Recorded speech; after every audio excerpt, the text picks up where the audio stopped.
সেরিয়ার সাথে মাঠে নামলেই মেসি এক বিরল রেকর্ডের অধিকারী হতে যাচ্ছে এবং আমরাও সেই বিরল রেকর্ডের সাক্ষী হতে যাচ্ছি। সেটা হচ্ছে প্রথম খেলোয়াড় হিসেবে ৬টি বিশ্বকাপে মাঠে নামার রেকর্ড। সেটা সে নতুন করে রেকর্ডটি করবে। এর আগে ৫টি বিশ্বকাপ খেলার রেকর্ড গড়েছিল সে যৌথভাবে, যেটা ছিল লোথার ম্যাথিউসের সাথে সে করেছিল। যৌথভাবে এতদিন ১ নাম্বার অবস্থানে ছিল এবং এই যাত্রায় ক্রিস্টিয়ানো রোনালদো তার সঙ্গী ছিল। তো আজকে সেটা যদি মাঠে নামে তাহলে এটা অফিসিয়ালি তার হয়ে যাবে রেকর্ডটা। আর আজকে রাত্রেই আবার পর্তুগালের ম্যাচ আছে। তো সেটাতে যদি আবার রোনালদো মাঠে নামে তাহলে রোনালদোরও এটা রেকর্ডটা হয়ে যাবে। মানে মেসিকে ছুঁয়ে ফেলবে। সেক্ষেত্রে আবার যৌথ মালিকানা হবে। যৌথভাবে তারা এই রেকর্ডের মালিক হবে। কিন্তু কিছুক্ষণের জন্য হলেও মেসি এককভাবে রেকর্ডটি নিজের করে নেওয়ার সুযোগ আছে আর কি মেসির জন্য। তো দেখা যাক মেসি কি করতে মাঠে নামে কিনা, সেটা হচ্ছে বড় বিষয়। ভিডিওটি যখন করছি তখনও আমি করিনি, মানে আর্জেন্টিনার যে লাইন আপ প্রথম একাদশ সেটা ঘোষণা করা হয়নি, তাই স্বাভাবিকভাবে বলতে পারছি না যে মেসি মাঠে নামছে কিনা। নামলে তো আমরা দেখবই। তো আর্জেন্টিনার যে আলজেরিয়ার সাথে নামতে যাচ্ছে, আলজেরিয়ার সাথে নামতে যাওয়াতে তাদের আজকে জয় নিয়ে ফিরতে পারবে কিনা এটা নিয়ে আসলে একটা প্রশ্ন সবার মনে ঘুরপাক খাচ্ছে। কারণ এই বিশ্বকাপে এখন পর্যন্ত যতগুলো বিগ নেম মাঠে নেমেছে তার মধ্যে এক জার্মানি ছাড়া মোটামুটি সবাই কম বেশি স্ট্রাগল করেছে।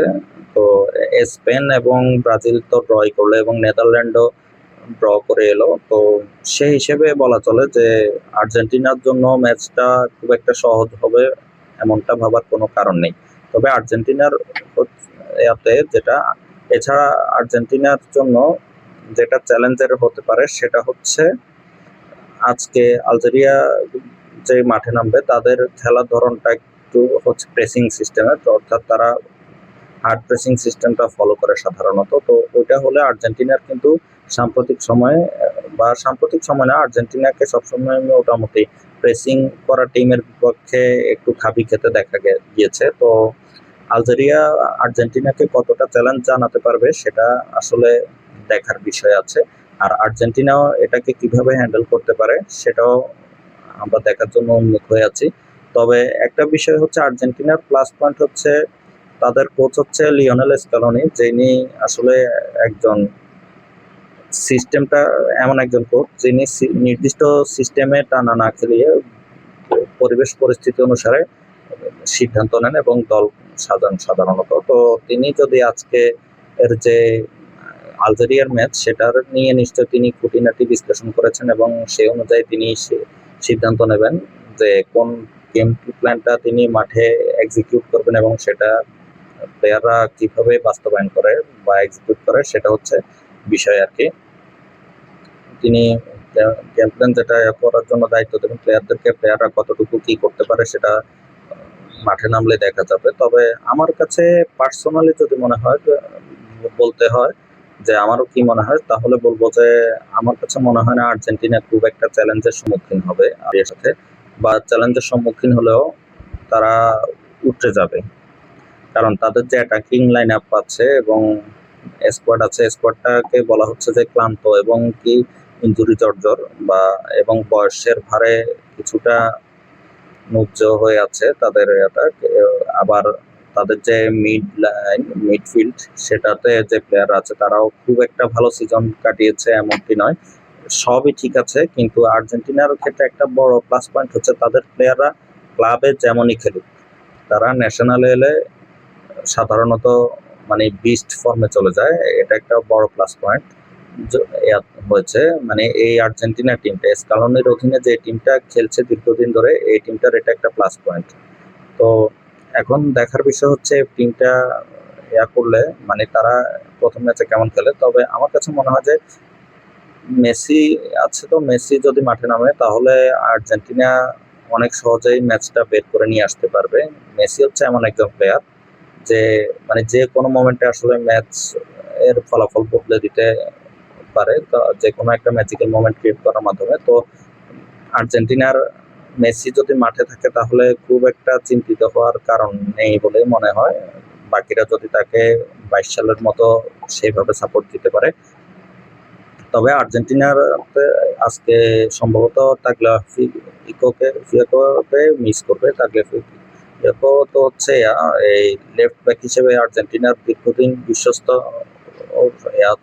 বিশ্বস্ত সেনানী লেফট ব্যাক পজিশনে। আর্জেন্টিনার স্ক্যালোনির আস্থা তার উপর অনেকদিন ধরেই বিদ্যমান আছে এবং সে অলরেডি মানে লেফট ব্যাক হিসেবে মনে হয় রেকর্ড ম্যাচ খেলেছে আর্জেন্টিনার জার্সিতে। তো এটা একটা বিষয়।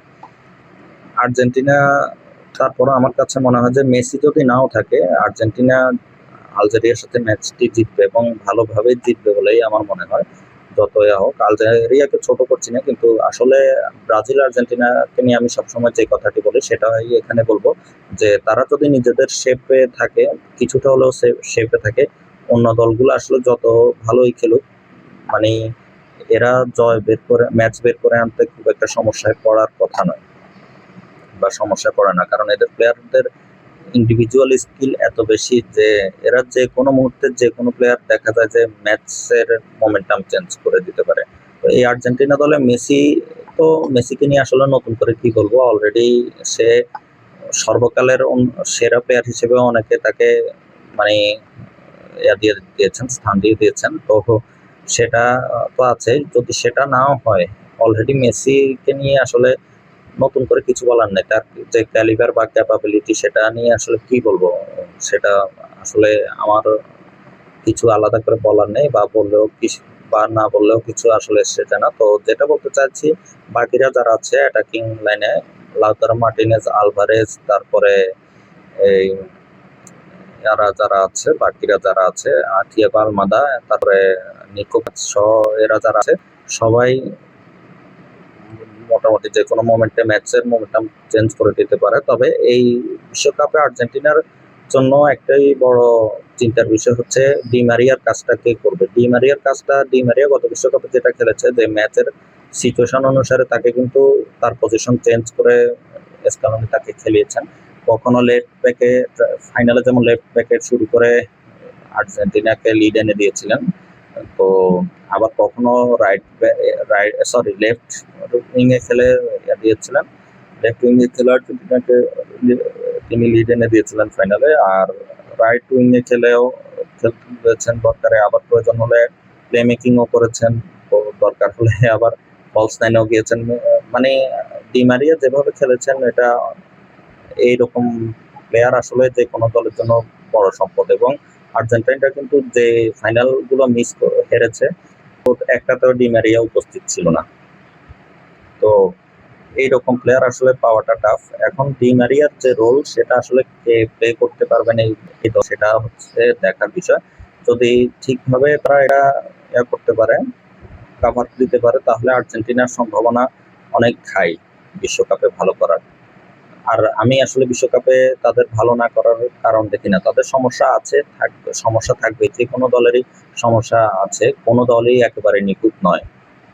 তো আর্জেন্টিনাও এর ব্যতিক্রম না। কিন্তু আর্জেন্টিনার যে জিনিসটা অ্যাডভান্টেজ, সেটা হচ্ছে তাদের স্কিলফুল প্লেয়ারের অভাব নেই, এবং তাদের যে কোনো প্লেয়ার যদি মোটামুটি এইভাবে করতে পারে, অর্থাৎ জার্সির ভারটা তারা বুঝতে পারে, তারা খারাপ করার কথা না। তাদের ফর্ম হোক বা হোক, তাদেরকে ফর্ম যাই হোক, ক্লাবের হোক, তারা ন্যাশনালে অনন্য।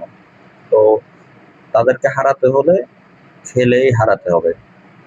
আপনি নামবেন, হেসে খেলে তাদের উড়িয়ে দেবেন, এরকম প্রতিপক্ষ আসলে বিশ্বে বর্তমানে খুব একটা নেই, এই আর কি। তো তারপরও ফুটবল হচ্ছে আনপ্রেডিক্টেবল গেম, কখন কি হয় বলা যায় না। তো দেখা যাক, মাঠে নামলে তারা কি করবে না করবে সেটা আমরা সবাই দেখতে পারবো, সেটা আর কি। তো সবাই ম্যাচটি আশা করি উপভোগ করবেন। তো সবার জন্য শুভকামনা রইলো। আর আমার দা স্পোর্টস ল্যাব চ্যানেলটি, ইউটিউব চ্যানেলটি আপনারা ফলো করতে পারেন, কমেন্টে লিঙ্ক দেওয়া থাকবে। আর আমার যে ফেসবুক চ্যানেল, সেটাতে চাইলে ফলো করে রাখতে পারেন। ধন্যবাদ সবাইকে।